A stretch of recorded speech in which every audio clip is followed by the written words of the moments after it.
انتہائی دلچسپ مفید اور اہم ترین معلومات آج آپ کو اس ویڈیو سے ملنے والی ہے جناب، قربانی کے جانوروں سے متعلق۔ تو یہ ویڈیو آپ نے آخر تک دیکھنی ہے۔ نمبر 1، سب سے پہلے ہم بات کریں گے گوٹ یعنی بکری کی۔ They are extremely sociable, intelligent and curious animal.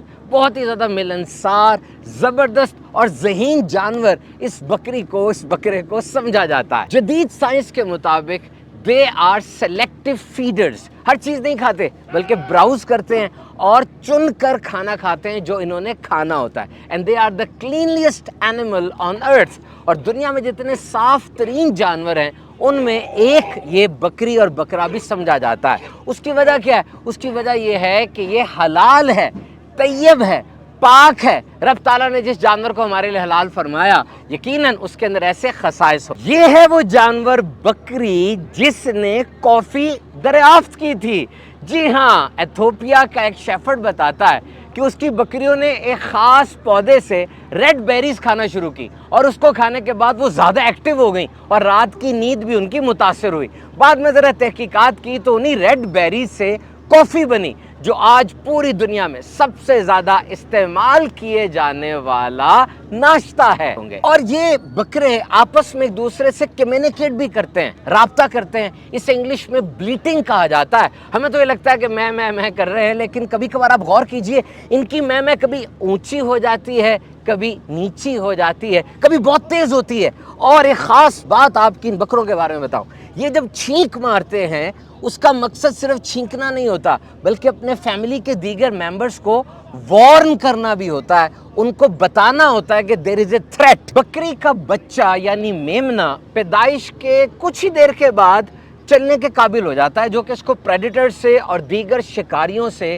بات بچاتی ہے۔ اور پیدائش کے بعد بکری اپنے بچے کو شکل سے نہیں بلکہ اس کی خوشبو سے پہچانتی ہے۔ FOA food and agriculture organization کے مطابق اس وقت دنیا میں 78% گوٹس، 78% بکریاں، چھترے، میمنے وغیرہ، یہ سب ڈیولپنگ کنٹریز میں ہیں، یعنی ایسے ممالک میں جو معاشی طور پہ اتنے امیر نہیں ہیں۔ تو یہ سلیکٹیو فیڈرز ہوتے ہیں، ہر چیز نہیں کھاتے، ڈھونڈتے رہتے ہیں، سرچ کرتے رہتے ہیں، کیوریس ہوتے ہیں اور اپنی پسند کی چیز کھانے کے لیے بڑی بڑی ماؤنٹینز پر بھی چڑھ جاتے ہیں۔ بکری میں حمل کی مدت 5 ماہ ہوتی ہے اور ایٹ اے ٹائم یہ 2 بچے دے سکتی ہے، لیکن آپ دیکھیے دنیا میں اتنی بکرے کو ذبح کیا جاتا ہے، استعمال کیا جاتا ہے، لیکن ان کی تعداد میں کمی نہیں آتی، ڈھیر موجود ہوتے ہیں۔